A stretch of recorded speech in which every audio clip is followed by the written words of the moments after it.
vecina se llama Carmen y es de Javierre. Ha decidido quedarse aquí con poquitos vecinos más, así que hoy les vamos a enseñar quiénes viven aquí y cómo lo hacen en unos minutos en Aragón en Abierto.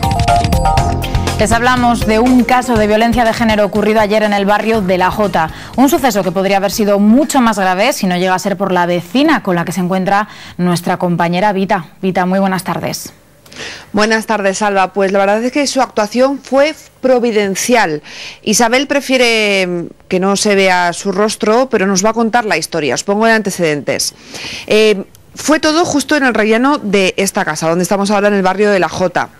Al parecer, un joven de 17 años que tenía una orden de alejamiento respecto a su pareja de 15, se acercó hasta aquí y ahí es cuando presuponemos que se produjo una pelea. Pero lo que oyó Isabel fueron gritos desde dentro de la casa.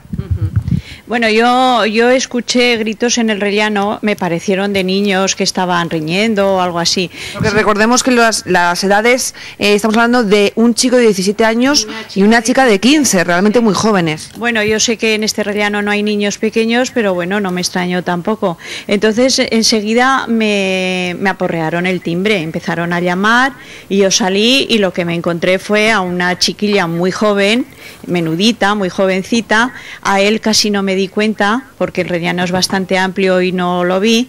Entonces que llevaba un cuchillo en la mano. En la mano, sí, justo al lado del cuerpo, pues en posición con la empuñadura, en fin, eso. Un cuchillo de cocina normal y corriente, de sierra, pero bueno, era un cuchillo.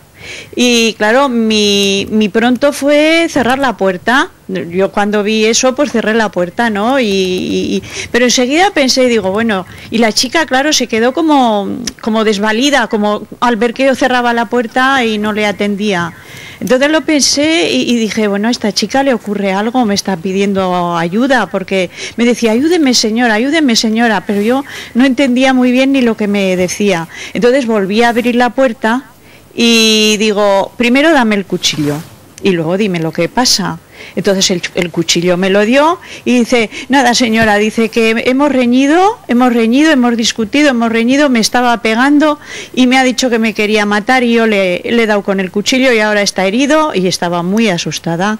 Hay que tener en cuenta que usted no conocía a la chica porque hacía pocos días que se habían trasladado a vivir, al parecer, aquí en la casa. Unos 15 días o así, y vive en la puerta que da justo al lado de la mía. Y bueno, pues yo no los conocía, no los había visto todavía. ¿Y fue en ese momento, usted dejó entrar a la chica justo después de que le diese el cuchillo? Sí. Cuando ya usted vio que... Ellos tenían la puerta abierta del piso y yo había abierto la mía. Entonces a mí me entregó el cuchillo y entonces, claro, ya yo más tranquila, pues le pregunté qué pasaba, qué ocurría, y me lo dijo. Entonces el chico ya se metió al piso de ellos y yo vi que sangraba, que se agarraba así la parte izquierda y en el lateral del tórax, en el abdomen, sí, ¿no? Sí. Y entonces pues claro, yo lo que hice inmediatamente fue llamar al 112. Vinieron enseguida, pero bueno, en ese intervalo de tiempo, pues la chica, claro, me dijo lo que ocurría y yo fui a atender al chico a ver lo que le ocurría. Vi que tenía una herida pues así debajo de las costillas en la parte izquierda. Parecía que no era muy importante. Yo le limpié con agua oxigenada y pasamos una toalla y se la puse para que se apretara, pero vamos, a mí en principio me pareció que no debía de ser muy grave. Yo traté de animarle, le decía, parece que no es muy grave, pero vamos, aún les reñía, digo, pero ¿cómo habéis hecho esto? Digo, si habéis discutido se pueden hablar las cosas y no daros con un cuchillo, por favor. Y entonces la chica me decía, es que yo tenía mucho miedo porque me decía que me iba a matar. Eso fue lo que la chica no se quería ni acercar a él ni nada, ¿no? Y nada, yo estuve un ratito así y enseguida ya vino el 112 y fue el que se hizo cargo de todo. A mí me extrañó cuando se lo llevaron, que dijeron que iba detenido, porque tenía orden de alejamiento. De hecho, el joven fue detenido por romper esa orden de alejamiento y la joven también ha sido detenida por esas lesiones leves. De momento él fue detenido también por los servicios médicos. Desde luego la actuación de Isabel fue providencial, no todo el mundo hubiese reaccionado así y posiblemente evitó un caso mucho más grave. Sobre todo le recordamos ese teléfono, el 016, para casos de maltrato. Como dices tú, Vita, una actuación digna de ejemplo de esta vecina. Gracias.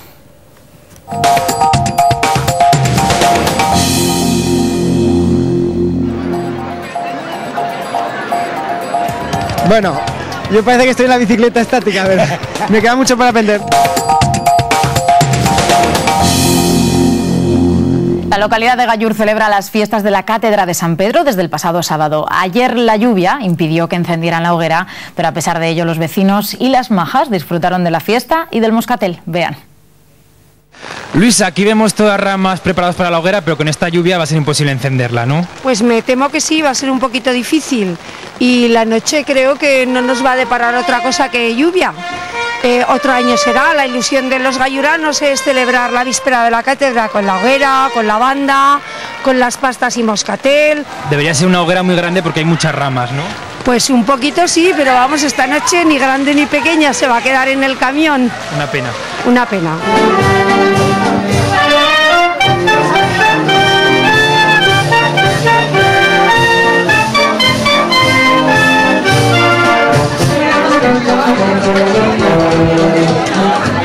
Oye, Ernesto, los únicos animados de todo Gallur, ¿eh? Ya me ha dicho su esposa que estaban celebrando el aniversario. Sí, sí, ya llevamos 39 años, Indo. ¿Qué tal? ¿Cómo se lleva? Celebrando la quinta. ¿Le ha regalado una rosa también? Sí, sí, sí, claro. Oye, pues qué paraje, ¿no? Música, rosa, solo falta el beso. Dale un beso. Todos los años. Estamos preparando un plato de pasta para repartir a la gente que viene a la hoguera, que ahora no hay hoguera porque está lloviendo. A las 11 de la noche un poco tarde para repartir pastas, ¿no? Un poco, pero los galluranos trasnochamos y madrugamos. Vale, cuéntame por qué las majas os encargáis de repartir las pastas y el moscatel. Pues es tradición que las majas infantiles y juveniles siempre repartan a la gente cosas. ¿Cómo lleváis las majas las fiestas? Muy bien, pero un poco cortas. ¡Viva las majas 2010! Oye, un orgullo ser la madre de una maja, ¿no? Hombre, sí, es una experiencia para ellas muy bonita y disfrutan mucho de las fiestas. ¿Cuántos años tiene Carmen? Carmen tiene 9 años. ¿Y qué hay que hacer para ser maja? ¿Yo podría ser maja o no? No, porque es chico. Oye, ¿qué pasa? ¿Que aquí la gente no descansa? ¿Mañana hay que trabajar? Pues la verdad que mañana algunos sí que trabajan, pero la verdad que la fiesta continúa y mañana es el día grande.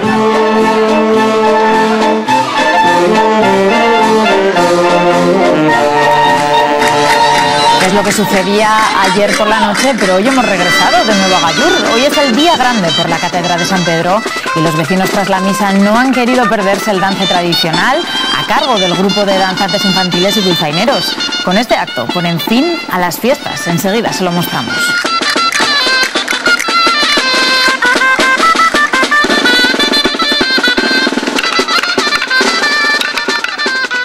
Pero antes nos vamos rápidamente hasta la avenida de Goya de Zaragoza, donde los vecinos se han llevado esta tarde un buen susto a causa del intenso humo que salía, al parecer, Alex, del túnel ferroviario. Buenas tardes. Justamente en estos momentos pasa uno de los trenes, que lo podemos ver ahí arriba, y eso es por donde el humo que realmente nos ha provocado en el túnel ferroviario, sino aquí, justo debajo del puente de la avenida Goya donde nos encontramos, podemos verlo perfectamente. La causa todavía se desconoce, pero aquí abajo viven inmigrantes. Utilizan este sitio para refugiarse del frío y se ha producido un incendio que todavía huele y los bomberos han tenido que acercarse porque, claro, este tipo de colchones, al ser de algodón, provocan una intensa llamarada y el humo se ha metido por el túnel y por el puente. Los vecinos evidentemente se han asustado mucho y a las 5:04 recibían los bomberos una llamada alertando de que había un incendio. Los obreros que se encuentran arriba en la zona han podido ver y comprobar cómo venían los bomberos y han tenido que estar durante media hora sofocando las llamas porque aquí, como podemos comprobar, no es que viviese únicamente un inmigrante, sino que debía de haber varios de ellos.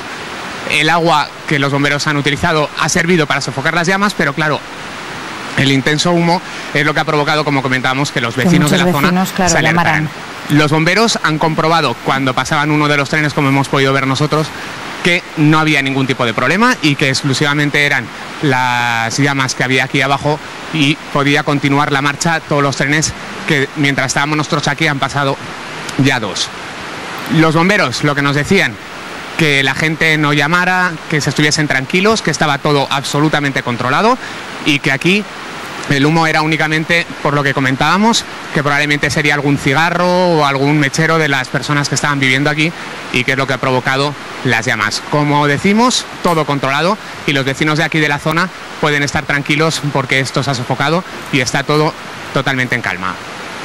Gracias, Alex. Es la última hora desde Zaragoza. Afortunadamente, como nos cuenta nuestro compañero, todo ha quedado en un susto. Aunque le suene a siglos pasados, todavía existe. Hablamos ahora de la escarlatina y, de hecho, se han registrado varios casos en algunos colegios de Zaragoza. Vámonos ahora hasta la Clínica Quirón para saber en qué consiste esta enfermedad. Hola, Martina. Buenas tardes, pues como decías, suena a una enfermedad muy antigua, incluso mortal, y que tenía que ver con la piel. Estamos con el doctor Kachenian para que nos saque de todos estos errores. Primero, no es mortal, tiene tratamiento, no es tan antigua, es muy actual, ya que ha afectado a muchos niños en Zaragoza y está causada, doctor, por una bacteria. Por una bacteria, efectivamente. Lo importante es saber que nunca ha sido erradicada la enfermedad. O sea, no es una cosa, como dices tú, medieval, nada. Una enfermedad que siempre ha existido, existe y existirá. Primero porque es una bacteria que no tiene vacuna. Entonces, al no tener vacuna, pues lógicamente se va a ver casos y casos todos los días, bueno, todos los años. Ahora es cierto que son brotes, ¿no? No es una enfermedad que causa epidemias o está todos los días, suelen ser brotes de casos aislados, pues entonces se alarma un poco la gente, ¿no? ¿Podríamos decir entonces que ahora mismo hay un brote en Zaragoza, un pequeño brote? Efectivamente, hay un pequeño brote. Pero sobre todo que no se alarmen porque es una enfermedad totalmente benigna. La tenemos asociada con estas infecciones de la piel que precisamente aquí tenemos una imagen y esto es una complicación muy extrema. Efectivamente, la escarlatina es una enfermedad producida por una bacteria, se llama Streptococcus beta hemolítico del grupo A, que es la causante de mayor casos de anginas, tanto en adultos como en niños. De hecho, la escarlatina es angina, son anginas, es una enfermedad que el primer síntoma es dolor al tragar, pus en la garganta, fiebre alta. O sea, el niño lo llevan al pediatra porque tiene un cuadro similar a las típicas anginas. Pero ¿qué ocurre? Que una de las cepas de esta bacteria, que es el Streptococcus beta hemolítico, produce unas toxinas, solamente hay una cepa que produce unas toxinas, que esta cepa es la que produce la escarlatina. De ahí viene la erupción cutánea, la lengua aframbuesada, las placas de pus que se ven ahí impresionantes. Entonces es una enfermedad, digamos, anginas con una erupción.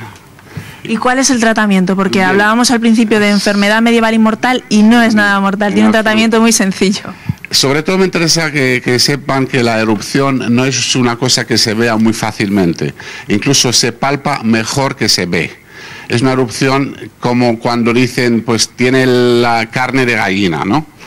Bueno, esa es la erupción. Y luego, aparte de las placas de pus, la fiebre, los vómitos, el tratamiento es muy sencillo. O sea, el tratamiento consiste simplemente en una dosis, solo una dosis intramuscular de penicilina, nada más. Por eso quizá antes, cuando no existía la penicilina, sí que era mortal y ha ganado esa mala fama. Insisto en el tratamiento porque es enfermedad benigna, no causa muerte por su vez, pero ojo, tiene complicaciones muy graves. Puede tener complicaciones cardíacas, renales, sepsis, enfermedades en la sangre, esas sí que pueden ser mortales. Entonces, por eso insisto en el tratamiento, que es muy fácil y siempre, aunque haya una duda, aplicar el tratamiento, que no pasa nada. Muy rápidamente, doctor, si un niño lo tiene en clase, ¿cómo puede contagiárselo a sus compañeros? Se contagia, por supuesto, por saliva y por el tacto mano-boca, boca-mano, o sea, simplemente por saliva. A veces se puede contraer por quemaduras o por unas heridas infectadas, pero en general, en los niños de colegio, saliva. Muy bien, pues muchísimas gracias. Escarlatina, una enfermedad con un nombre tan raro que nos hace pensar en cosas efectivamente medievales, pero como nos dice el doctor, pueden ser con un buen tratamiento unas simples anginas. Ese es el consejo, si notamos alguno de esos síntomas, llevar al niño inmediatamente al pediatra. Gracias, Martina.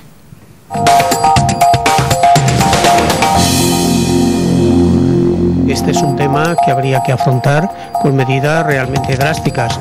Mayor vigilancia policial, más semáforos y en última instancia, la vida es lo primero, habría que reducir la velocidad en vía Hispanidad. Hoy les llevamos de viaje hasta la localidad zaragozana de Fuentejalón y lo primero que nos va a enseñar nuestro compañero Antonio es un curioso museo de herramientas antiguas. No se lo pierdan. Muy buenas tardes, Alba. Hola a todos. Hoy visitamos la localidad de Fuentejalón, en el campo de Borja. Vamos a hacer muchísimas cosas aquí, Vamos a cocinar un plato muy típico aragonés. Además, vamos a escuchar jotas de las buenas. Pero antes he querido que visitáramos este curioso museo, un museo de aperos de campo, antiguos aperos de campo, pero también hay pues maquinarias muy curiosas que poco a poco vamos a ir desvelando. Estamos con Ángel. Ángel es regenta este museo, podríamos decir. Ángel, por ejemplo, vamos a ir enseñando cositas poco a poco. Tenemos aquí una prensa de pie, muy antigua además. Es una prensa de pie más antigua, es un poco más moderna que la de Rincón, pero es muy antigua y la tiraban de estos brazos de hierro para prensar la uva, sacar todo el caldo, lo exprimían bien, iba a parar a esos pozales estos pozales que tenemos aquí abajo, ¿verdad? Esos hoyos, donde está la cepa de garnacha. Una cepa de garnacha de 1896, muy antigua. Sí. Hay que decir que estamos en el campo de Borja, es una tierra de vinos, de muy buenos vinos, de muchísima tradición y claro, pues tenemos el imperio de la garnacha y tenemos pues muchísima maquinaria por aquí. Tenemos aquí esta señora, además, muy aplicada a ella con un torno, por ejemplo. Eso era para ayudar al tiro de la prensa. Las prensas, como exprimían tanto la uva antes, sacaban hasta el último jugo. Cuando ya los hombres no podían más, ayudaban con el torno, con una cuerda ayudaban a tirar del uso. ¿Lo hacían las señoras? No, lo hacían los hombres y habría alguna señora. O sea, que esta señora la tenemos aquí de figurante, simplemente. Un poco de figurante, sí. Hay que decir que estamos en un entorno impresionante, Estamos en una antigua bodega. ¿De qué años esta bodega? Las bodegas en Fuentejalón tienen más de 350 años, ¿Y esta en la que nos encontramos más o menos esos años? Más o menos todas igual. Toda esta parte de bodegas de Fuentejalón van a partir de 350 años todas.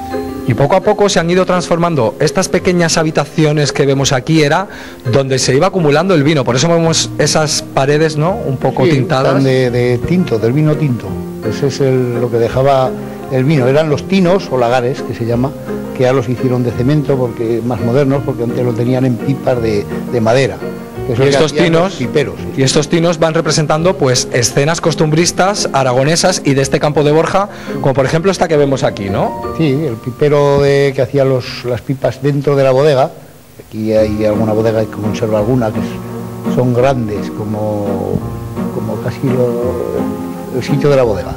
Vamos a seguir recorriendo esta bodega rápidamente porque por aquí, si vamos por estos pasillos, es un pequeño, podríamos decir, laberinto, ¿verdad? Yo no sé si la gente se perdía por aquí un poco.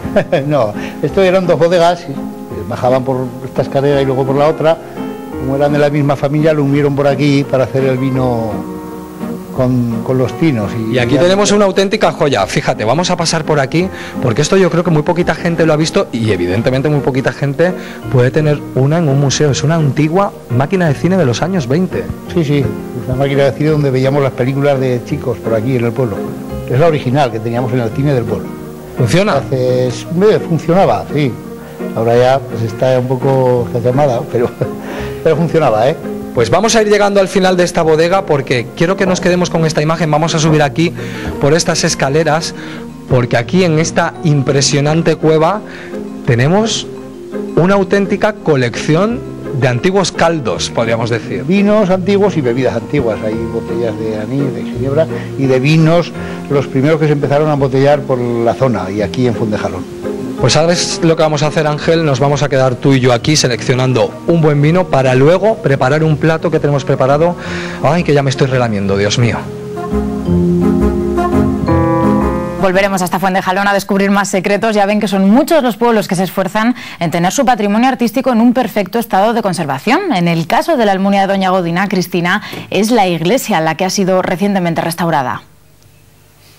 Hola, muy buenas tardes, Alba. Gracias a ese esfuerzo podemos ver joyas como esta iglesia. Ahora mismo estamos en la iglesia de Nuestra Señora de la Asunción, como has dicho, la Almunia de Doña Godina, y si se fijan en las imágenes, podríamos decir que está casi como nueva. ¿Por qué? Porque hace 8 años, bueno, fue limpiada y fue pintada. Pero sobre todo nos han dicho que nos tenemos que fijar en este retablo, que como ves parece que está nuevo, pero está así porque está recién restaurado, digamos que recién estrenado. Él es el párroco, es Antonio, que hay que ver, Antonio, qué orgulloso está usted de su retablo, ¿verdad? De su iglesia. Y del retablo sobre todo, que ha sido tan bien restaurado últimamente, que ahora aparece con todo su esplendor, los cuadros de Giuseppe Martínez, fabulosas pinturas de este gran pintor aragonés. Además este retablo, importante además por su valor artístico, porque justo en el centro estamos viendo una imagen de Nuestra Señora de la Asunción, que es la que le da nombre a esta iglesia, ¿no? Exactamente, es la titular de la iglesia, de la parroquia de Nuestra Señora de la Asunción de la Almunia, aunque la patrona no es Nuestra Señora de la Asunción, sino Santa Pantaria.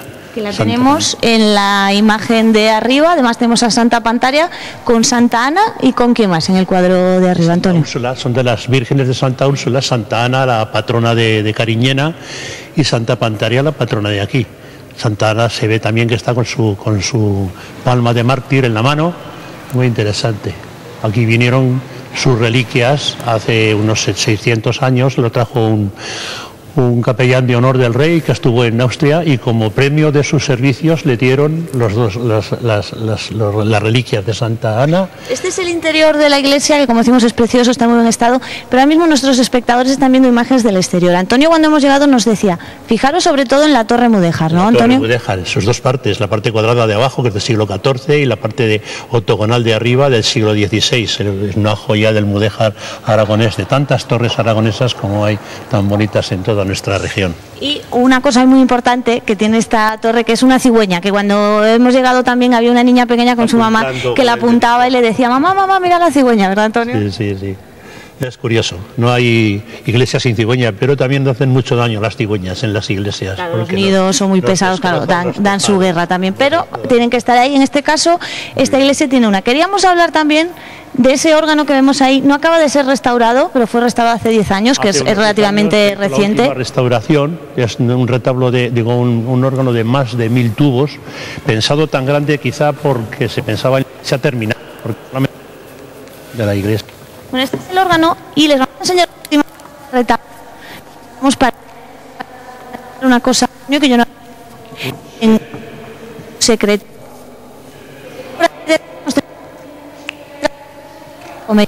¿No?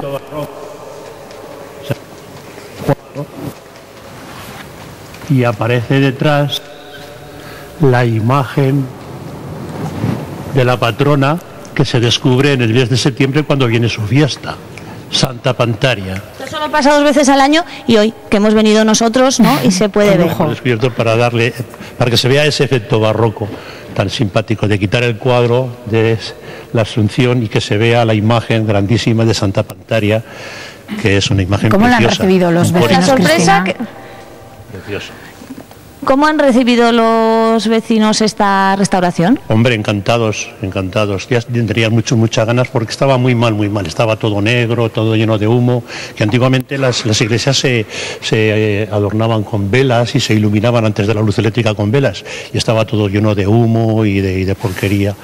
Y estos niños de las columnas ni siquiera se notaban, y ahora están tan preciosos, tan maravillosos. Bueno, pues con esta imagen nos despedimos. Esta iglesia, este retablo, como decimos, luce como nuevo. Nosotros seguimos aquí en la Almunia disfrutando de este pueblo, como seguro que está disfrutando Laura en Fraga. Laura, porque estás muy bien acompañada, seguro. Pues la verdad es que sí, Cristina, buenas tardes. Estoy maravillosamente bien acompañada porque estoy rodeada de hombres, ¿eh? Hay poquitas mujeres aquí en esta parte que les presentamos como el Club Billar de Fraga. Y ustedes se preguntarán, ¿qué pasa? ¿Que tenemos una afición especial en Fraga al billar? Pues no, hubiera tenido que ser así. Llevamos muchos años luchando, pero no ha habido afición aquí. Hombre, pero aquí la tienen, Ahora sí, pero a base de insistir, a lo aragonés, ¿no? Exacto, a lo totudo. que mira esta mesa, Alba, mira cómo juegan, pero ¿no ves algo extraño en esta mesa de billar? ¿No echas de menos algo habitual? Las esquinas, fíjate las esquinas. Para las pelotas, los huecos, es lo ¿verdad? que echan falta. Ah, ¿sí? que no hay huecos. Pues es que resulta que esos huecos son más propios de las mesas de billar americanas. Exacto. Las nuestras, francesa y española, es así. Esta es la auténtica mesa de los españoles de toda la historia. Bueno, la cuestión es que en Fraga 5 señores tenían una afición especial por el billar y han sido los promotores de esto que estamos viendo, que es el Club de Billar de Fraga. Lo han conseguido, están muy contentos. Muy bien, sí. Llevan un mes con las mesas. Exacto. Y mira, que aquí tenemos otra. No se vayan a pensar que solo hay... Ahora, ha habido mucha gente que nos ayudó a pagar, ¿eh? Oh, claro, ya, menos mal, menos mal que poco a poco se va solucionando. Esto me dice Francisco. La cuestión es que quería decirles que no se piensen que estos son solo jubilados los que están aquí. Joan está enseñando a 2 futuras promesas del billar en Aragón. Pues la verdad es que lo intentamos y creo que tendremos la posibilidad de que dentro de poco sean figuras juveniles o infantiles de los campeonatos de Aragón, sí. Ellos son Cristian y Arnau, que pueden darle a la bola sin ningún problema porque el cámara ya se apartará, aunque se eche encima de la bola, no pasa nada. La cuestión es que... ahora están haciendo, pues se están divirtiendo. Tienen que hacer carambolas. Esto es una mesa de carambolas. Ahora se están divirtiendo. Después ya las están aprendiendo. Exactamente. Y aprender es divertirse primero para ellos. Pero poco a poco si hablamos de los inicios del billar de Joan, ¿cómo era? Madre mía, el billar de este señor, claro, imagina, Alba, en un sitio pues más o menos pequeñito, donde era difícil encontrar gente con la misma afición y una mesa ya ni te cuento. Era muy difícil. ¿Cómo lo hizo usted? Los inicios míos fueron tan raros que si os cuento os pondréis a reír, pero es verdad. Yo empecé a jugar en una mesa de un lavadero. En una mesa de un lavadero, con una manta y unas canicas. Una manta y 3 canicas. Toma ahí. Sí. ¿Es visto, Alba? Si es que el que no piensa es porque no quiere. Bueno, hemos hablado del Club Billar de Fraga, pero es que también tenemos, mira, en esta parte de aquí, el Club Ajedrez de Fraga, que somos personajes muy cultivados. Aquí también lo de la estrategia, aparte de las bolas, se lleva, vamos a ver las mesas, porque tenemos por aquí caballeros, muchos caballeros, jugando al ajedrez. No sé yo si se enzarzarán alguna vez estos señores cuando pierden o no. ¿Se enzarzan ustedes? ¿Se enfadan? Enfadarme en esto no. No merece la Llevamos pena. ya muchos años jugando a esto y he jugado con tanta gente. Este señor me decía que cuando él empezó también tenía que jugar siempre con gente más mayor, porque no había gente joven que le acompañara en el hobby. En aquellos años no. Y jugábamos en un café que decían el café de Durán. Y acaba usted convenciendo a todos estos, ¿no? No, lo que pasa es que poco a poco pues ha ido ya... Se ha ido haciendo popular el ajedrez. Bueno, yo le voy a decir a Antonio que voy a empezar aquí una partida con usted. ¿Me deja elegir? Sí. Yo es que no tengo problema, pero las blancas me gustan especialmente. Pues muy bien, pues venga, tira pues. Bueno, a ver, ahora voy a necesitar ayuda. No sea demasiado dura conmigo, Te vas a atrever, Laura. Voy a hacer esto. Tiene mucha Voy a hacer experiencia. esto. Que sí, tiene mucha experiencia, Ahí, pero que va a con ser por lo fuerza. que me lo ha dicho. Es que estás dominando el centro, por lo cual Estoy dominando el centro, Alba. Exacto. Por lo Eso es que tanto, vas es ganando. una buena posición y además política también, ¿eh? Política también, el centro. Bueno, que me quedo aquí. A ver si puedo hacer algo, ¿eh? No te prometo nada. Y volvemos en unos minutos a Fraga. Muchísima suerte en esa partida de ajedrez, luego nos lo cuentas, volveremos a Fraga contigo. Gracias, Laura. Seguro que alguna vez han comido migas, ¿verdad? Hoy Antonio nos las va a preparar y además de la manera más tradicional, migas de pastor. Hola, Antonio, te veo un poco deformado. Es el efecto del vino. Alba, buenas tardes de nuevo. Es el efecto del vino del campo de Borja que nos pone a todos un poco, tú sabes, contentos. Que no, que es broma, que era un efecto que habíamos preparado aquí nuestro compañero Alberto Cámara y yo.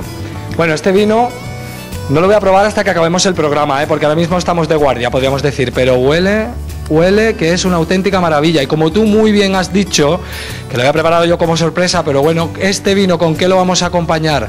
Con un plato muy aragonés, migas de pastor, pero atención, porque hoy lo vamos a preparar bien preparado, vamos a decir, bien preparado, que todo el mundo se entere bien de cómo se preparan unas migas. ¿Y quién nos va a enseñar? Pues María del Castillo, o más como a ella le gusta que le digan Casti, ¿verdad? Casti, exactamente. Casti, que además el nombre es muy de aquí, muy de Fuentejalón, porque la patrona es la Virgen del Castillo, ¿verdad? La Virgen del Castillo, sí.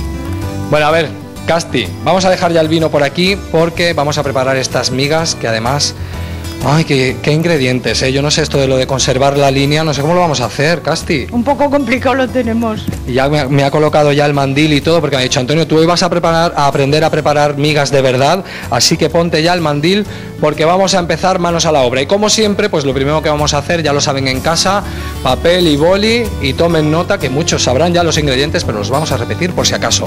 Atención, no hemos puesto esta tarde cantidad. ¿Por qué? Porque esto de las migas, cada uno más o menos le echa ojo, ¿verdad? Cada uno lo hace al gusto. Dependiendo si las quieren un poquito más light o un poquito más contundentes, ¿verdad? Eso es. Bueno, pues vamos a repasar los ingredientes. Primero y principal, la base de este plato, el pan duro, ¿verdad? Tiene que ser. Pan duro. Basta que esté muy duro el pan para que se pueda rallar bien, porque es que si no está duro, pues entonces no se raya muy bien el pan, ¿eh? ¿Es pan normal de barra o tiene que ser una hogaza o algo? Un pan normal, de barra, sí. Luego, llevamos también ajo. También esto no ponemos cantidades porque ya saben, cada uno, depende del gusto que le guste, pone más o menos, ¿vale? Chorizo y longaniza, además de aquí, de Fuentejalón, de Matanza, además, ¿no? Sí, de aquí, de las carnicerías de aquí, lo hacen aquí ellos, ¿eh?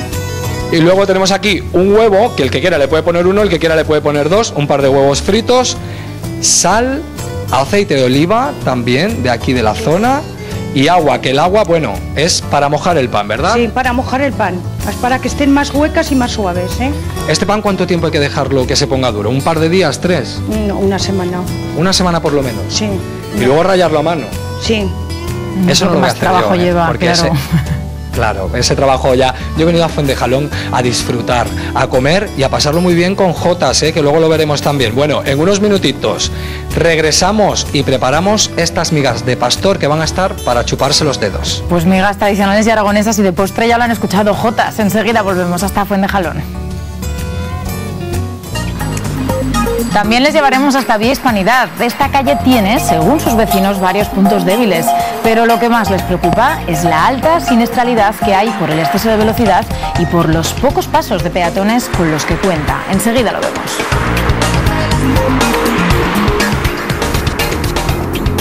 Antes saludamos ya a nuestros compañeros de informativos para que nos avancen las principales noticias de hoy. Hola, Javier. Hola, Alba, muy buenas tardes a todos. Enseguida, a partir de las 8:30 les contaré